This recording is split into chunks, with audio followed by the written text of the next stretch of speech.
Hmm? No one likes the front end. I believe we're probably live now. We are streaming. Hey, look at us. Aren't we wonderful? All right. My name is Suzanne Mercury. Welcome to the third set for the Saturday leg of the Boston Poetry Marathon. I love you all, and it's great to see you here. And it feels really great to be here in person again. I can't believe we're doing this. It's beautiful. A few things before we start.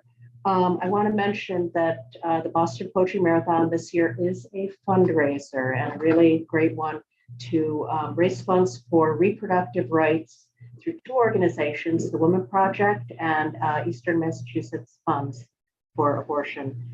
These are great organizations. You'll see around the room little QR codes where you can just click, go straight to the fundraiser.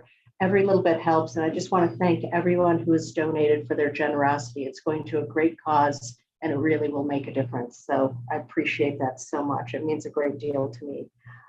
Couple of notes. Streamers at home who are watching this, turn your volume all the way up. It will sound much better if you do that. This is a little funky. We know this is our low budget streaming thing. We've heard from a few people who said they couldn't hear, but when they turned the volume up, it was perfect.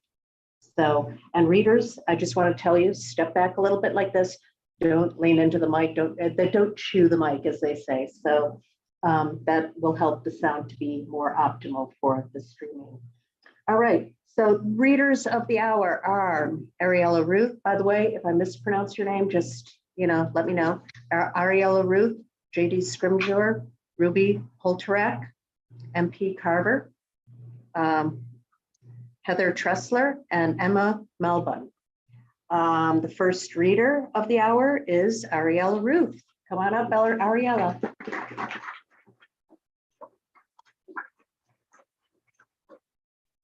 Thank you so much, and everyone here and everyone tuning in, and especially to the organizers. This is always such a special event, so I'm grateful to be a part of it again. I'm going to read two poems. The first is called Milk Wet. A long time ago, mothers came to accept the notion that bodies accommodate babies. Sacrifice longs to indefinite exposure when the rib cage expands, adapts to baby's growth. This is normal. Baby nestles feet between mother's lower ribs and spins their toes. That's the same way mother cozies up to find sleep. This is understood. Baby knows mother not as an extension of herself, but as herself.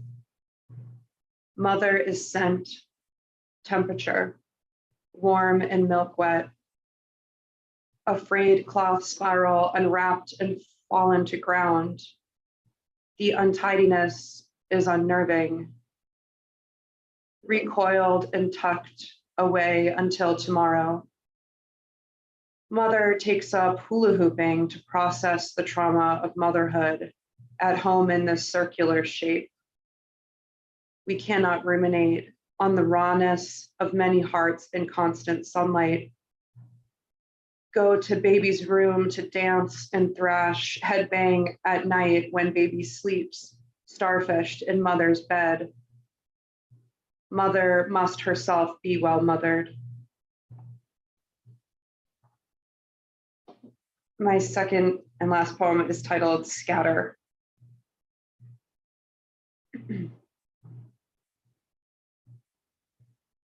Abby gathers shreds of paper for the first time. Manifestations in our experience, fertile home. If I unclench, emergency no longer. Safe is not a stagnant condition. The mothers, they're not all right. Resonate, contort to assist, enamored with slices, not bite. Car screams, open, field cries. no equivalent. Bodies don't require corners, ceremony, these tense bones, puffs of light, emerging poet, springtime, earth suit, collect. Avi scatters the small scraps differently this time. Thank you.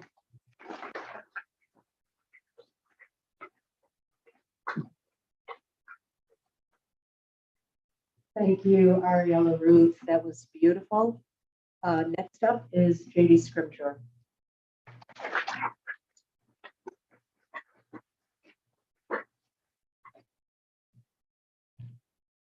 Hi, everyone. Congratulations to the organizers. Really amazing event. One of the joys of the last 5 or so difficult years for me has been the opportunity to work with a group of Chinese students who come to the university where I teach in our English majors. And so this poem addresses their experience. And there's a term in here, Waigo which is Mandarin for foreigner. It's called to leave in Mandarin. The young Chinese women had flown through Detroit, their luggage waylaid in Atlanta, while they themselves got tested for COVID twice in the infamous, chilly, small city of Salem.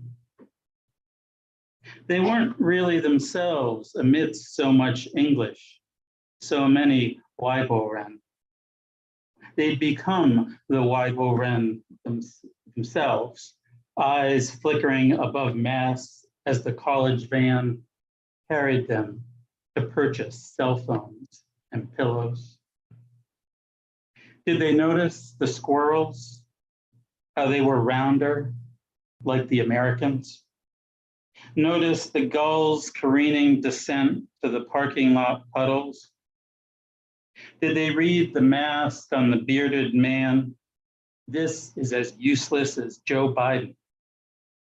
And think about Xi Jinping and what would happen if they wore a Winnie the Pooh mask. Their parents, I came to learn, insist they marry. But must they? They are always wondering. I don't know where I am going, one ends her final essay. I am worried, says the one who teaches me the verb to leave and wants to become a journalist. She has thought about her future. I could, she says, as if it hurts her, not tell all the truth, but the sunny office fills with the dead air of a cell. A parenthesis opens. Her life drifts by. But, she says, I will not tell a lie.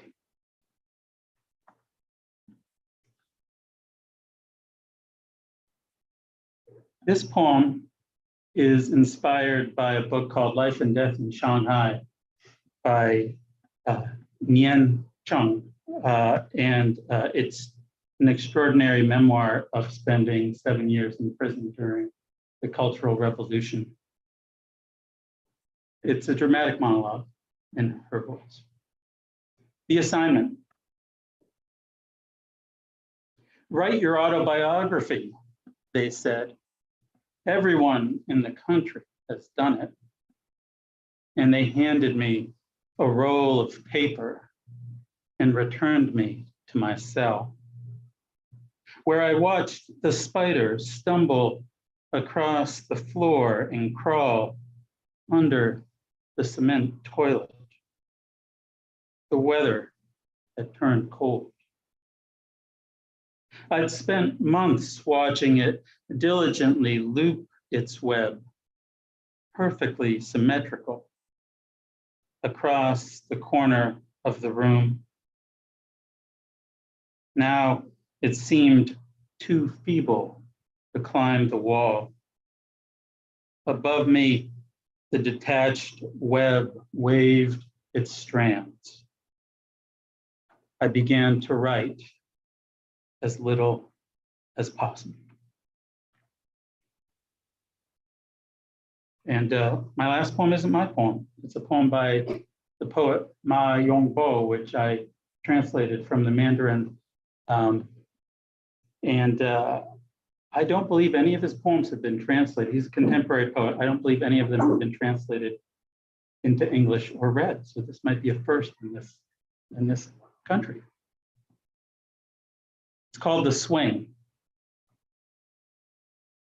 The swing flies over the trees, creaking on its chain of stars. Close your eyes, loosen your long hair. The sound echoes through the mountains of childhood. Higher, again higher, breaking earth's shackles. Your blood rushes up, down. Wind fills your ears. The swing higher than midnight, higher than the stars. 2 brief pauses. Life, death. 2 forgettings. Swinging. On the swing, no one. Swinging into the night, no one. Only the swing, swinging. Is something breaking? White-haired, I stand under the stars. The empty swing passing before my eyes. Thank you.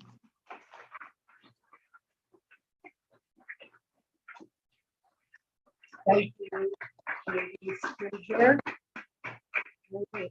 By the way, I wanted to make one quick other note. I wanted to profoundly thank the Community Church of Boston for letting us use their space. This place is amazing. They have all kinds of events, and I encourage you to go to their website and check out those events. This really is the true home for the Boston Poetry Marathon, and I'm so happy to be here. So thank you, J.D. Scrimgeour. Next up is Ruby Polterak. Let's hear it for Ruby.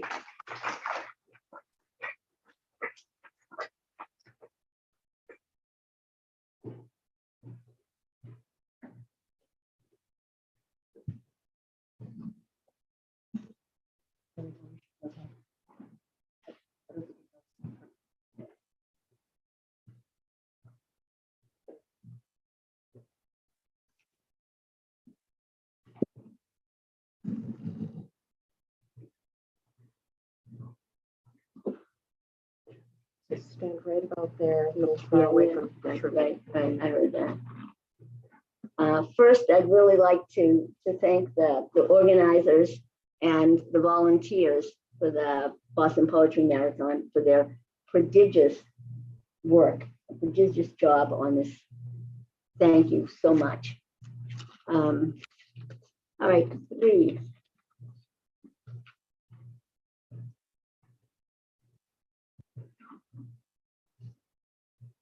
There goes the neighborhood. If you lived here, you'd be home now. Burma shave style signs outside Charles River Park high rise. Boston's West End of narrow streets, 6 blocks of twice as many languages, 130 properties, mostly old apartment houses, held families that were anything but apart. The backside of Beacon Hill, where the Cabots lodged, and the Yankee names had no relatives in the West End. The West End demolished using federal funds that did not go to feed children, but jumping to renew the city, fed the machine instead. The West End torn down for a plaza that was never completed when the money ran out. A parking lot for 20 years. And a high-rise apartment complex, $3,000 for a studio a month, whose buildings are named Yankee names that do not echo the names that were called there. Tall gravestones of the city. Yeah, and if you hadn't torn down my father's house, I'd be living here.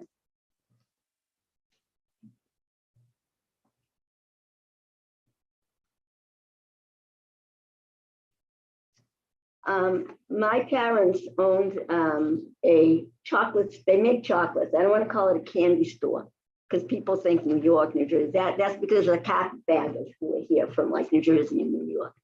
So they actually made chocolates and they were a JP institution for years. So, and out of 3 poems I've had up on Boston City Hall, 2 of them are about this candy store. Now, the next one I read is only because of the chocolate that they had their hands in and everybody else had their mouth on for like every day. This next one is only by vibrational relationship, a Boston neighborhood poem, even though it takes place on the island of Tobago because of the chocolate. Cocoa.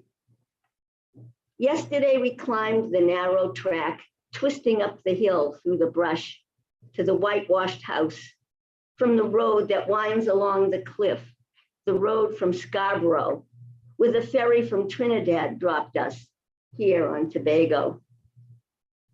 Our friend Winston was waiting for us on the veranda, offering iced sweet hibiscus with rum and his spacious smile. We sat looking down to the bright blue curve of the sea. No one has been swimming, Winston said. The stinging jellyfish take over this time of year. We drank hibiscus and lantana tea in this morning's sun with saltfish and Caribbean bread bake. But now, noon, we sit shaded from the sun on the back veranda and drink Mauby, bitter and sweet and cooling.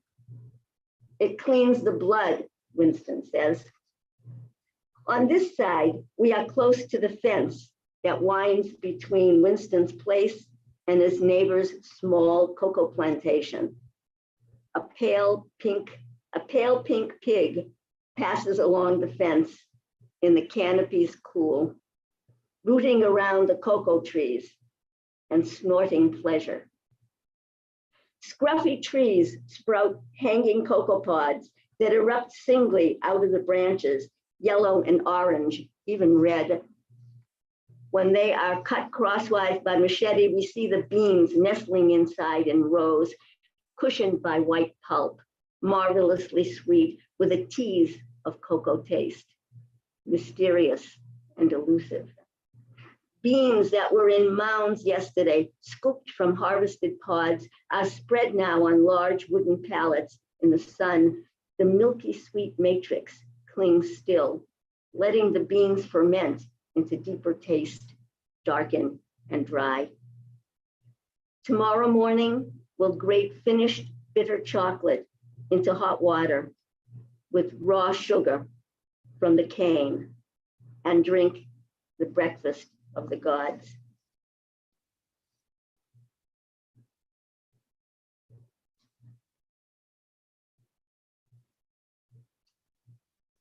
This is my last one.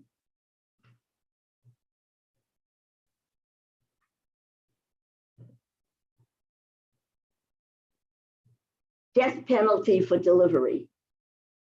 The messenger is shot, but tortured first. The poet is obviously dangerous. 1973.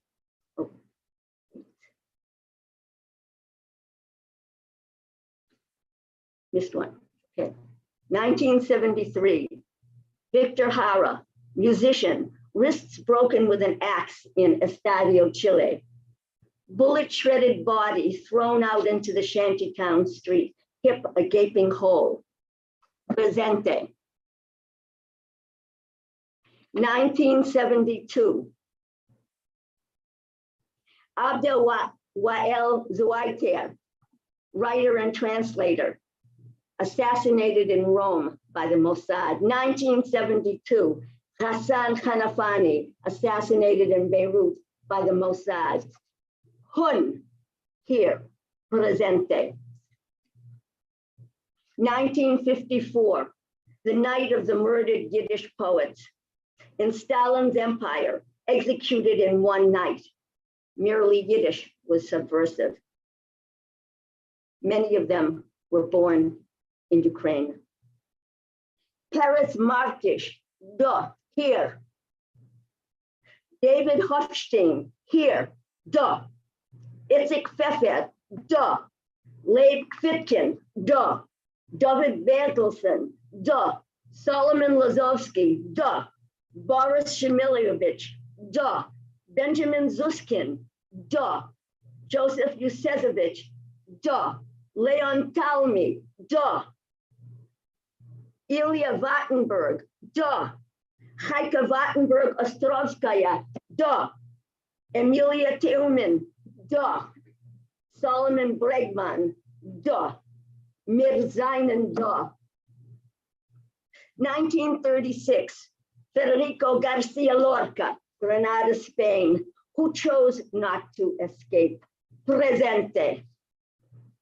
1915, Red Sunday, 250 Armenian poets and intellectuals rounded up. That was the start.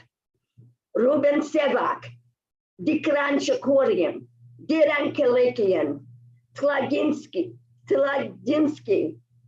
and Erukhan, Kriko Zohran, Daniel Varugin, Rupen Zartarian, Ardashis Hartunian, Fiamento, Aistal, duh, presente. 75 CE, you might know as AD. Jerusalem, dirge for the temple's fall. City streets flooding with blood of musicians and poets. Hinenu, we are here, presente. Messenger in Hebrew is the same word as angel. Oh, holy sisters and brothers, we sing through your blood.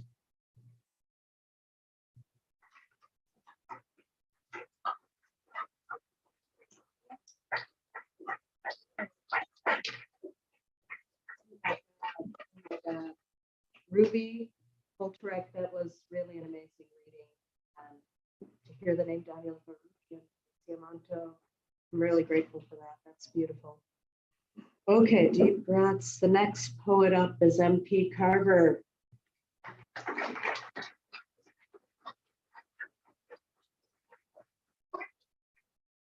you so much. Thank you so much for all the organizers.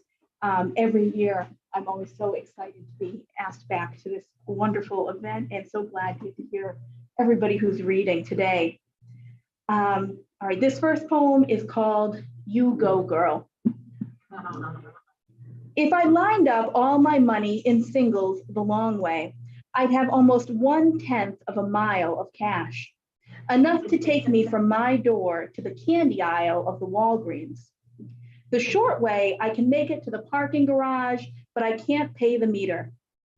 I have 988 grams of money, or I would if money weren't theoretical. Instead, I have pixels that the bank is loaning to me in exchange for my money, dear green hostage. Either they don't want to negotiate, or my ransom note got lost in the mail. Maybe they cut the letters from Fortune magazine, arranged them with an eye for aesthetics, then charge the cost of the materials, labor, a stamp to my account. The teller did it. But I don't blame her. It was a creative project. It was art. She loved it. A reprieve and a long day's work of counting other people's money. It was a loss, but I've recalculated, and I can still get to the sliding glass doors of the Walgreens. Milk, milk. I want to sleep, but live in the village that hates quiet, that loves 2 a.m. infotainment and invented the vacuurama. Tour guides orbit my windows and tell loud stories about the neighbors. Generations of rabbits bolt across the circuit I forgot to ground, arc everywhere. I lay awake all night next to a matchstick I never strike until the birds come round singing. They're always going on about flocking, but they don't need to convince me. Sure, I could pluck my own feathers, but what would I do after? This is called Naufraga Cabo Verde, and naufraga means lost at sea. 10 islands and fewer centuries of human history, brief stopping point of 1/4 of my blood diluted across the tides. I've read that that land is parched and salty, so hard that slaves would wander away in famine and no one chase after. What of their sea and foreign yearning sky? What language could have held me to that shore? What could bring me back? I imagine smoky wisps of cloud and white cap suspended on a horizon of never-ending blue. No, not blue, azul claro, azul sukuru, all the shades of a landscape almost mine. Listening to the radio on the car ride home.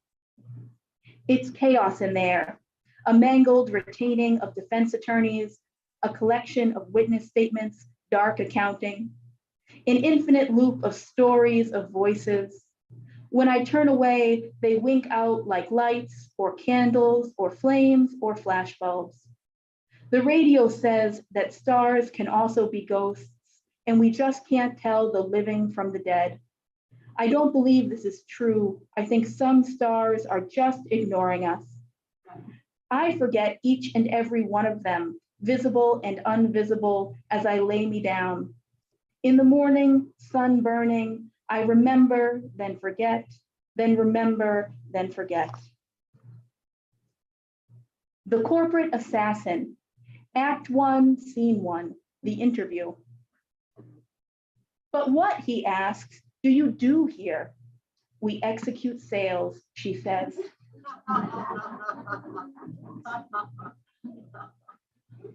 Visiting hours. He said, the hospital isn't as bad as all that. Thanks for bringing the cherry yogurt. And he said, anyways, they stopped the chemo, but I'm going to get in a trial. And he said, I think about my mother a lot. She went through this, but I didn't understand then. And she said, looking at the clock, which was lit up like the sun, but there was no sun in there, no window. It could have been any hour or any hour between 11 a.m. and 8 p.m. She kept thinking about the sun, associating things, burning, setting, falling, bright, horizon. Suddenly, it seemed the whole room was glowing. The clock, the monitors, the cell phones, the call buttons, even the cherry yogurt. At the public housing complex, or it wasn't all bad until we ran out of sky. That summer, we made our parents go check the basement because we swore we'd seen a homeless guy sneaking in and out. They didn't find him or believe us, but later a smelly bucket proved we weren't lying. I remember the landlord would come rolling in for a visit in a shiny car each Sunday and park it in our rusting sea of jalopies. He didn't kick anyone out for paying late and got broken appliances fixed right away by his son-in-law, who came quick to hit on all our single moms. We were afraid to touch the baby birds we found chirruping in the backyard bushes, and at night, bats came out to eat mosquitoes, swooped right down in front of our faces. We learned to trick them into going after any small enough thing thrown up into the air. I wonder what those poor bats thought of it all. the toil, the expectations, the pebbles. Thank you.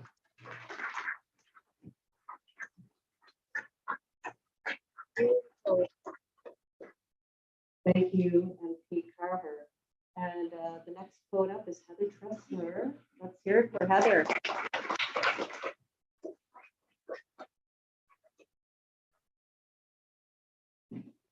Thank you to Suzanne and Bridget and all the organizers. I'm always amazed at how this all comes together each year. I'm going to read 3 poems from a new manuscript that roughly deals with wildlife, midlife, and the suburbs. This first one is called Cul-de-sac. That old rage for order, how father drove a square-mouthed mower over and back, each row of neatly trimmed grass cut just like he told his barber. Boy short, regular. Oh, pioneer, taming this joke bit of prairie, no bindweed or dog shit on his verder. Mother, meanwhile, absolves counters of crumbs, paired 24 socks to matching mates, hummed some half-remembered Sinatra song as she dusted the porcelain figurines and never used quaintly painted china plates. In the antic business of having nice things, an obligation of display, a furnishing. Each squat house in our street's orb eyed the other, envious of another's paint job, carport, or owner. Left alone, I built model planes with torn pocket parachutes, rode a blue scooter in dizzying loops of the prescribed circle. Adults acted as if living here were preferred or exalted, but I had looked it up. I knew it meant bottom of the sack, the fate of drowned cats, a sickly child or rabbit, gathered up, held head down in a satchel or bucket. When the hands closed in, I'd make a run for it. This next poem is titled Factories at Clichy, and it's after a really stunning Van Gogh painting rather, at the St. Louis Art Museum. It features smokestacks of warehouses in the foreground, or in the background rather, and then in the foreground you see these 2 figures. It's sort of impossible to know their gender or age, but they're clutching each other. It's sort of moving, and I think crypto-socialist painting. Van Gogh's. We came to think of it as our painting. 2 figures embracing in a corrugated field. It's the patina of sunlight and stroked grasses beside the soot stacks of factories, their stern faces flat as prisons. Plumes of smoke unraveling the shirt of sky. You can't have Paris without the mills of Clichy, you say. And I think of night cafes, an opera house flanked by winged horses, balconies spilling like bosoms in bloom. The morning streets swept and rinsed clean as a sleeper's eyes of tussled dream.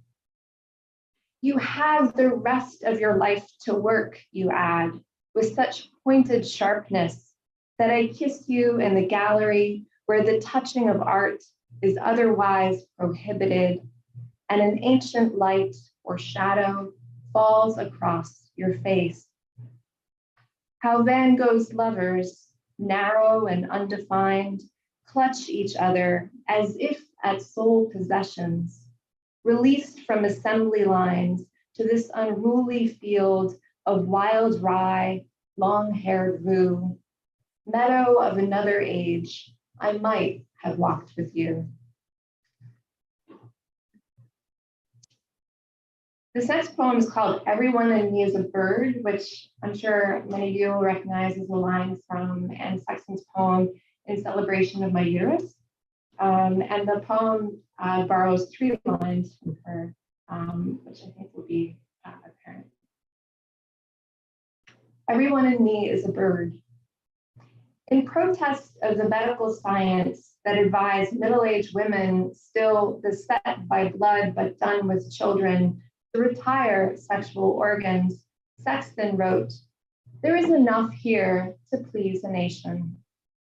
The surgeon in a blue skull cap poised to fashion from the middle-aged body something sleek and mid-century modern, to tidy up the flood before the pause, to cage the ache of the fabled monstrous matron. If not for health, why silence what hums in self-contenting song? The uterus, we are told, is the size of a fist, and half the nation a muscle thought capable, culpable of crime. Sexton found no felon in her womb, her central creature and its joy, resisting avuncular prosperos who sought to lobotomize late-stage lust, lest there be unseemly scenes, trouble in the marriage bed, a florid affair, or a late child mistake. Let women remain lawns, men the roving rakes. We still have need for a new philosophy, to claim as inalienable the property of the body. If pleasure is barter, let the choice of its horizon be one's own. Consider Bruegel's winter landscape with skaters and a bird trap, where the birds are not ornaments or side dish, but their own dark gravities. As live as Sexton was once, as free, as faded as skaters skirting death above frozen water. What craves flight, crowning sky, declaring itself in bleakness, I. Thank you.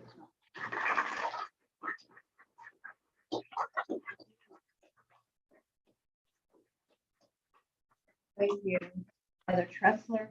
Next up, wrapping up this set is Emma Melvin. Let's hear it for Emma.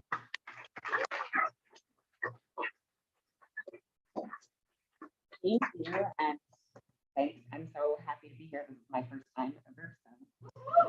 So. I have one poem, and I think it sneaks in just under 7.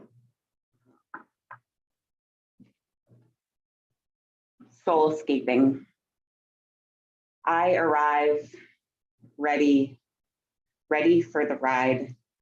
Mounted on a flying, formless steed, I pass the hordes of hurrying humans and still souls and cold stones. Most do not see me. They might feel the hot, hurried breeze of my passing, but their eyeballs were torn from them in another world. I have come to the precipice I seek. Descending down a muddy slide through forest into deeper forest, deeper, deeper. It is a dark and daunting, slippery slope. Protruding roots bruise bone and scrape my tender flesh, carrying multitudes, carrying me into being less and less, tearing away my mortal coils, drawing me further into more forest, stripping me down and down, shivering now. Spasms steeped in sopping moss and stick and stone, I am soaked to the bone, and I know I am to rest here. Cold, damp, muddied, writhing. I know it will be uncomfortable. I know the discomfort that waits for me. I know I will see it through. I know my descent has exhausted me just enough to ensure sleep in a dewy bed of dirty earth. I am strong-willed and shelled while I embrace my delicate truth of a body. Here I will sleep and be devoured. Here earth will eat my scars. Here I will sleep entranced in moon. Here I lie ensnared in ancient rhythms of release and reckoning and rebirth, beautiful and broken and soiled. Here I will surrender to the hungry, inevitable force. I am taken.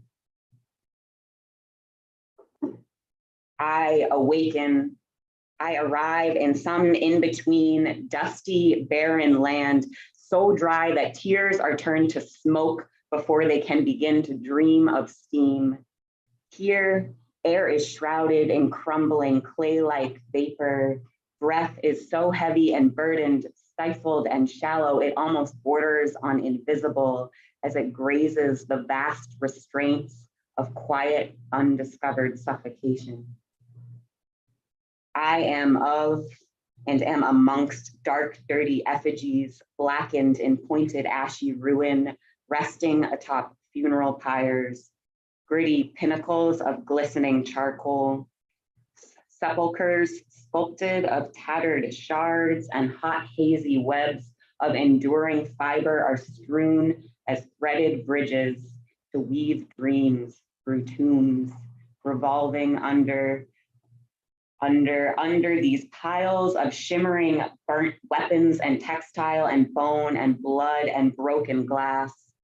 Sparks are gleaming in the eagerness to be elevated now.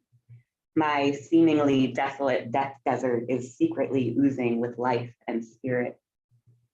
Silent chants of magic whisper in the dry winds, sweeping through the terrain of emptied riverbeds carved by corpses. Here, enlivened earthworms are left exposed, smoldering under murderous sun, where they brand stories and scars and history into hardened sand. I have come to the precipice. Here, suddenly, life and death and love converge in violent valor. Canyons are cut by the gush of fierce molten floods, burning up ashes towards clouds of creation, phoenix storms, where death might be delivered and brought into being. Liquid cyclones ascend in an invisible flaming tempest of transformation. Forces merge to strike life.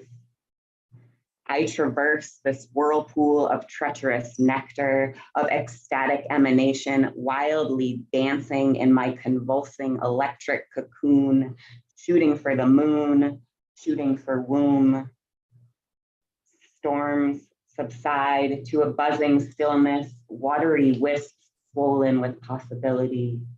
My vessel gently tosses on serene seas, swirling gracefully about the thresholds of my precious, precious wreckage, a temple to trauma ever present to recall upon in blind sight.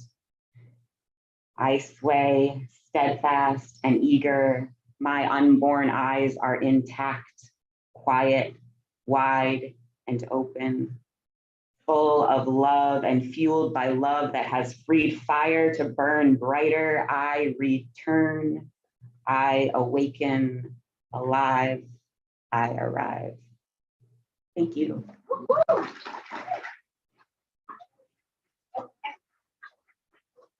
And that is the end of our set. I want to thank Ariela Ruth, Baby Scrimger, Ruby Polterak, M.T. Carver, Heather Tressler, and Emma Melvin. Thank you for this beautiful, beautiful set.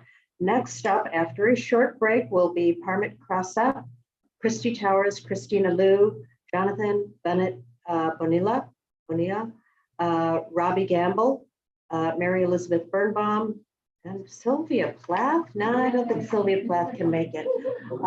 Thank you all. It's just delightful to see you, and we're rocking and rolling. Thank you very much.